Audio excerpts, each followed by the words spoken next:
Am I audible?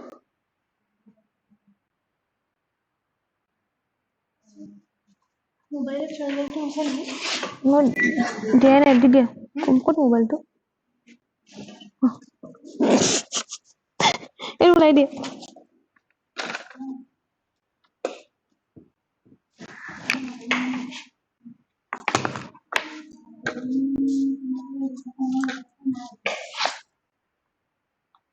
Am I audible? Okay. Please ask your friends to join the class.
Okay, let's start the class then. I'm sharing my screen. Let me know if it is visible or not. Okay.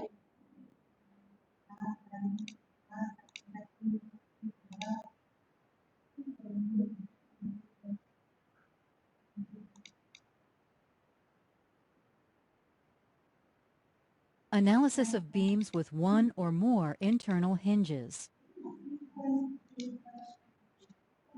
When designing structures, it This is audio and often video is necessary okay. to join structural members along their lengths. The It is audio and generally video useful is to okay. classify such a connection, also called a Okay. splice, as either a So let's start with the hinged beam. Okay, in some beams you will get some hinged. That beam is not particularly analysis. fixed, or and not that beam is not given any support also, but there will be some internal hinge. Okay, we'll give you the practical example, but first see the analysis of those beam with hinges. Okay, analysis of beams with hinges. Analysis of beams with one or more internal hinges. When designing structures, it is often necessary to join structural members along their lengths. It is generally useful to classify such a connection, also called a splice, as either a moment connection or a shear connection. A moment splice rigidly connects the two beam segments such that an internal bending moment as well as a shear force can develop at the joint. In a shear splice, however, no internal moment can develop at the joint. The joint acts as an internal hinge. It can only support a shear force. In this section, we're going to focus on the analysis of beams that embody one or more internal hinges. Consider this beam. It is fixed at the left end and rests on a roller support at the right end. The beam has an internal hinge at point C. The structure has 4 unknown support reactions, 3 at the fixed end and 1 at the roller end.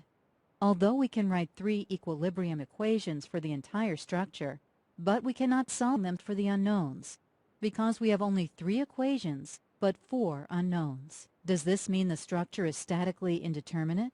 This would have been the case if the beam did not have an internal hinge.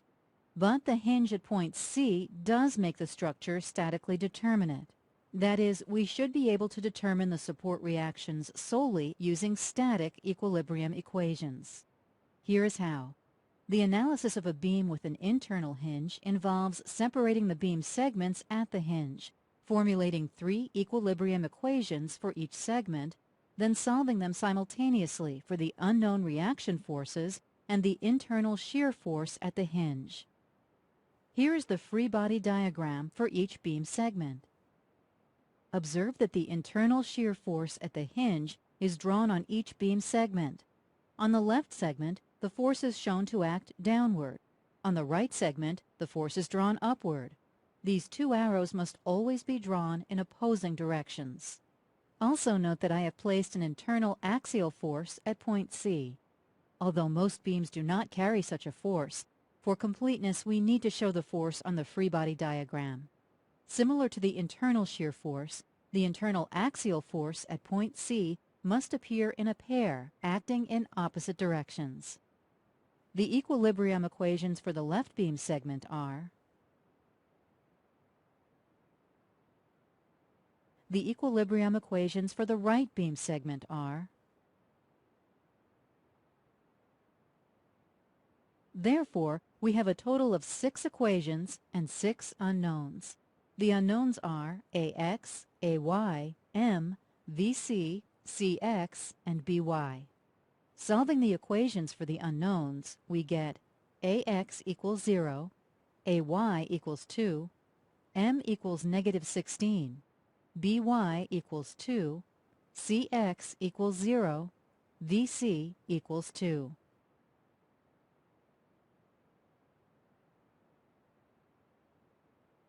What happens if the beam has multiple internal hinges?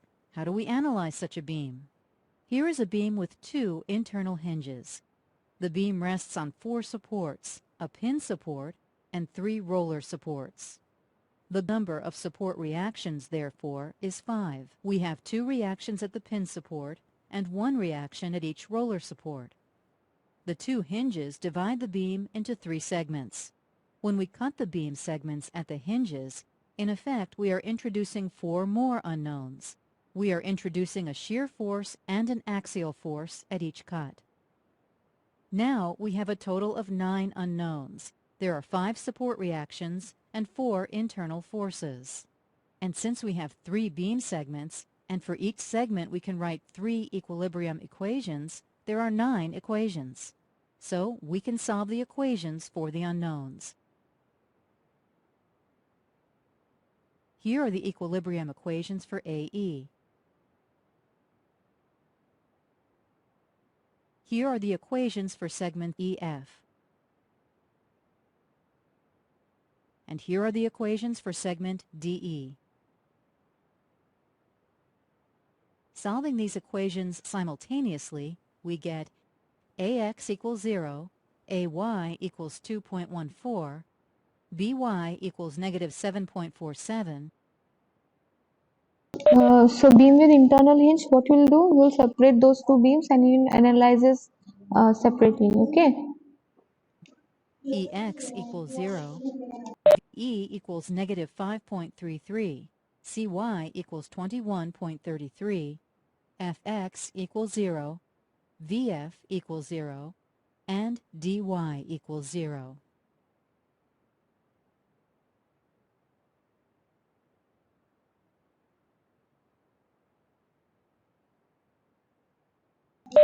Okay, should I repeat this video? Should I repeat this problem, or you have understood?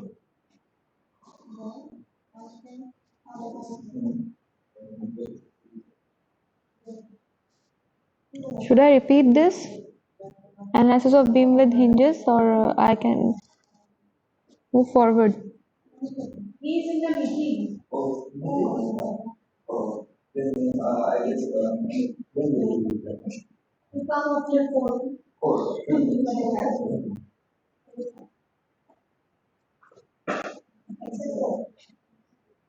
Am I audible? Should I repeat this one, or I can move forward? Okay,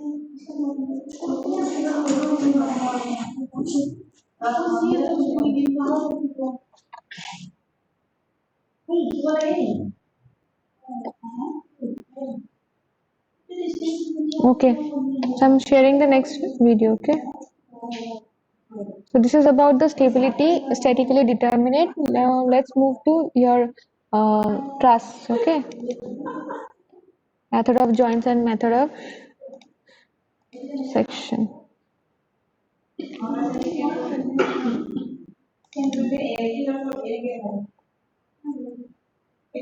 In this session, I am going to Statically determinate truss analysis. So we'll start with method of joints, then we'll move to method of section. Okay.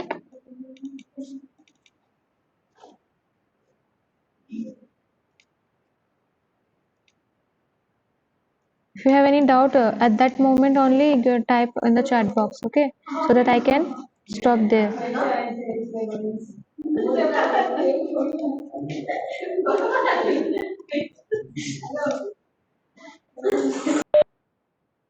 discuss the analysis of statically determinate trusses. This lecture addresses two Is audio and questions. video fine? What is a statically determinate truss and how to analyze it? A truss structure is an interconnected network of slender members, each capable of carrying Is it an okay? axial force only. The force is either compressive or tensile. Theoretically speaking, no shear force or bending moment is present in truss members. Here are a few truss configurations. In this session, I am going to discuss the analysis of statically determinate trusses. This lecture addresses two questions. What is a statically determinate truss and how to analyze it? A truss structure is an interconnected network of slender members, each capable of carrying an axial force only. The force is either compressive or tensile. Theoretically speaking, no shear force or bending moment is present in truss members. Here are a few truss configurations usually seen in roofs and bridges. Howe truss, Warren truss, Pratt truss, K truss. Generally, we assume truss members are connected to each other using frictionless pins. This means if we have two truss members that are joined together, one has the freedom to rotate relative to the other. In other words, truss joints cannot resist any bending moment. Since neither the joints nor the members of a truss are designed to carry any bending moment, applied loads need to be placed at the joints only. No load should be applied directly to the truss member itself. Here is a simple truss structure with 5 members. The frictionless joints of the truss are labeled A, B, C, and D. The truss is subjected to a horizontal force of 5 newtons at joint C. The entire structure rests on a pin and a roller. A truss is said to be statically determinate if its member forces can be calculated solely using the equilibrium equations. Algebraically speaking, if the number of unknown forces equals to the number of equilibrium equations, then the truss is said to be statically determinate. So, how many equilibrium equations can be written for a truss structure? The total number of equilibrium equations equals 2 times the number of joints in the structure. So, if the truss has 4 joints, we can write 8 equilibrium equations for it. Why 2 times the number of joints? I am going to answer this question in a minute.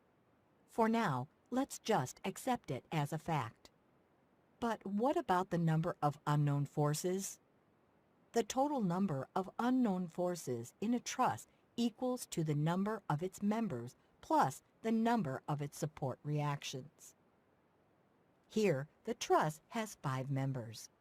Each member carries an axial force which needs to be determined. So, there are 5 unknown member forces. Further, since the structure rests on a pin and a roller, there are 3 unknown reactions. The pin provides 2 reactions, and the roller has 1 reaction. Therefore, the total number of unknowns is 5 plus 3, or 8. In this case, since the number of unknowns equals to the number of equations, the truss is said to be statically determinate. How do we analyze such a truss? How do we calculate the axial force in each member? There are several truss analysis techniques. Here, we are going to explain and illustrate a technique called the method of joints. This technique is a direct application of the principle of static equilibrium. According to the principle, if a structure is in equilibrium, then not only the equilibrium equations must be satisfied for the structure as a whole, but they also must be satisfied for any of its parts. For example, if conceptually we cut a beam into 3 segments with the correct internal forces shown at the cut points, then the equilibrium equations must be satisfied for each segment if the entire structure is to remain in equilibrium. We can apply this principle in order to analyze statically determinate trusses. Here is our simple truss. Let's draw the free body diagram of the entire structure. Keep in mind that each truss member carries an axial force only. Let's refer to the axial force in member AC as FAC. Similarly, let's call the force in member BC FBC. We denote the force in each of the remaining members in a similar manner. Now, let's conceptually separate the members from the joints. That is, we divide the entire structure into 9 segments. There are 5 member segments and 4 joint segments. Let's look at the segment containing member AC. We know the member carries an axial force, but we don't know the magnitude of the force. We also don't know if the force is compressive or tensile. Since I want to draw the free body diagram for the segment, I need to assume a direction for the force. I am going to assume the force is tensile. So the free body diagram for the segment looks like this. The only force present in the diagram is the unknown tensile axial force in the member labeled FAC. I am going to draw the free body diagram for the other member segments in a similar manner. Each member is assumed to carry an unknown force. The member is assumed to be in tension.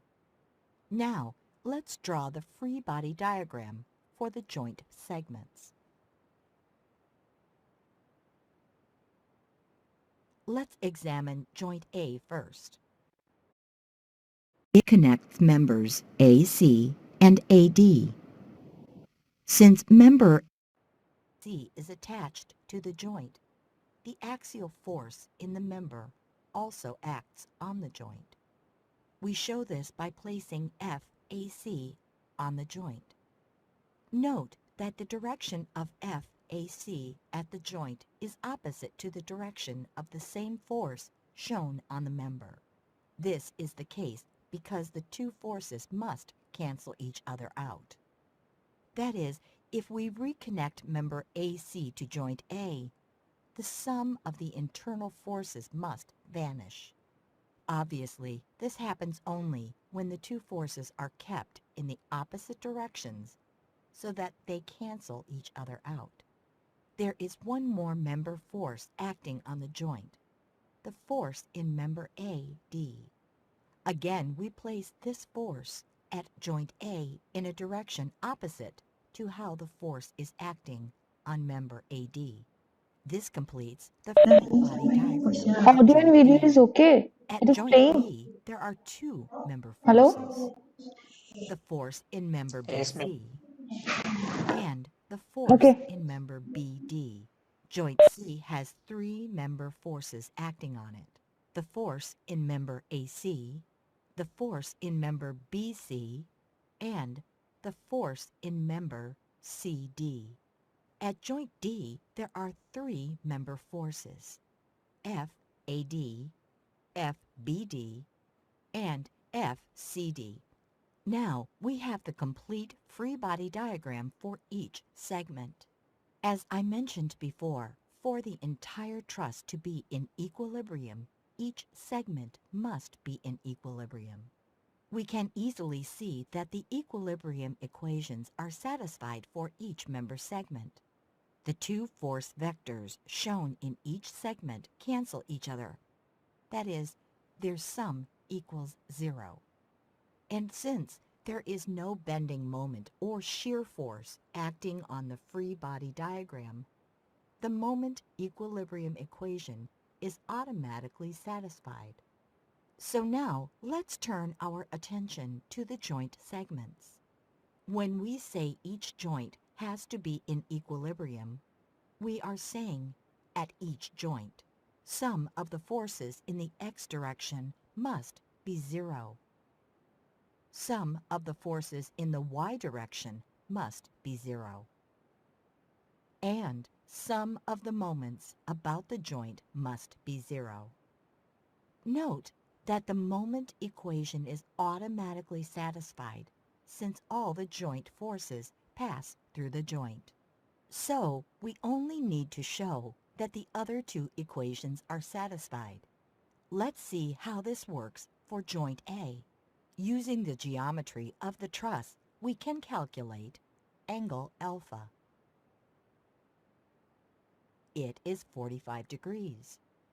Then we can write sum of the forces in the x direction equals AX plus FAD plus FAC cosine 45 equals 0. And sum of the forces in the y direction equals AY plus FAC sine 45 equals 0. Note that we have 4 unknown forces, but only 2 equations here. It is not possible to find these unknowns yet. Let's number these equations 1 and 2. We need to repeat this formulation for the other joints as well. For joint B, angle gamma can be easily calculated from the truss geometry. The angle is 45 degrees. The two force equilibrium equations for this joint are sum of the forces in the x direction equals negative FBD minus FBC cosine 45 equals 0. Sum of the forces in the y direction equals BY plus FBC sine 45 equals 0. Let's number these equations 3 and 4. For joint C, we have sum of the forces in the x direction equals FBC sine 45 minus FAC sine 45 plus 5 equals 0.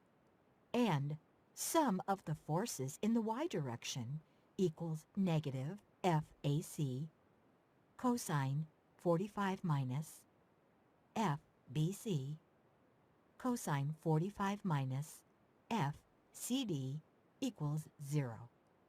These equations are labeled 5 and 6. Finally, for joint D we have sum of the forces in the x direction equals F BD minus F AD equals 0. Sum of the forces in the y direction equals F CD equals 0. These equations are numbered 7 and 8. So we have 8 equations and 8 unknowns. We formulated 2 equations per truss joint. That is, the number of equations equals 2 times the number of joints. And since the truss has 5 unknown member forces and 3 unknown support reactions, we get a total of 8 unknowns. Since the number of equations equals to the number of unknowns, we can easily solve for the unknowns. We can either solve the equations simultaneously using a standard technique such as Gaussian elimination method, or we can use shortcuts to speed up the calculations. Let's solve the problem rather quickly without using a standard technique. I am going to scan the joint-free body diagrams looking for 2 types of joints. 1. A joint with only 2 unknown forces. Because if such a joint exists, then the 2 forces can be calculated directly using the joint's equilibrium equations. Or 2. A joint having exactly 1 unknown force in either x or y direction. Found one. Joint D has only 1 unknown force in the y direction. Therefore, using equation 8, I can solve for FCD. FCD equals 0. Now, if I replace FCD in the joint-free body diagrams, with 0 we get. Scanning the diagrams again, I notice joint C now has only 2 unknowns. Then I should be able to solve for the unknown using equations 5 and 6. Here they are in the simplified form where FCD is replaced with 0. 0.707 FBC minus 0.707 FAC plus 5 equals 0. And negative 0.707 FBC minus 0.707 FAC equals 0. Solving them for FAC and FBC, we get FAC equals 3.55 newtons. FBC equals negative 3.55 newtons. The free body diagrams are now further simplified. Note that joint B now has only 2 unknown forces, F, BD, and BY. So I am going to use equations 3 and 4 to find these unknowns. The equations are, solving them for the unknown I get By equals 2.5 newtons. FBD equals 2.5 newtons. If we now examine joint D, we can clearly see that FAD is also equal to 2.5 newtons. The remaining joint, joint A, now looks like this.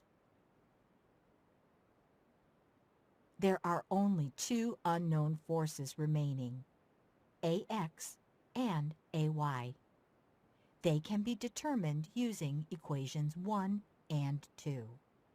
AX equals negative 5 newtons. AY equals negative 2.5 newtons. The negative sign for some of the calculated values means that the assumed direction for the force is incorrect. More specifically, we assumed AY to be upward. In reality, it is a downward force. We generally present the results of truss analysis by writing the force magnitudes on the members and marking the compression member with a capital C and the tension members with a capital T.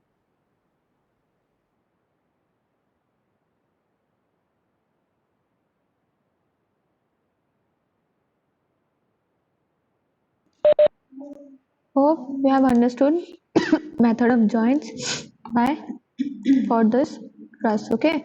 If you have any confusion, go back to the recording of the class and clear your doubts. Okay. So, sorry. Any confusion?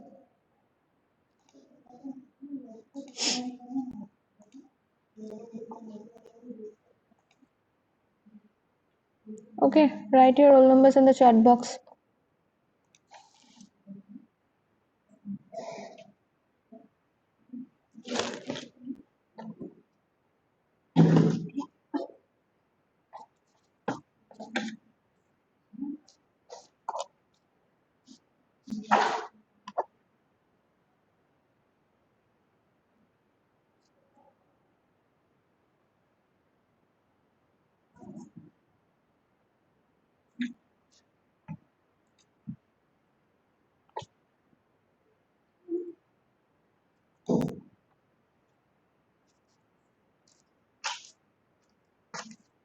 Anyone left to write their roll number?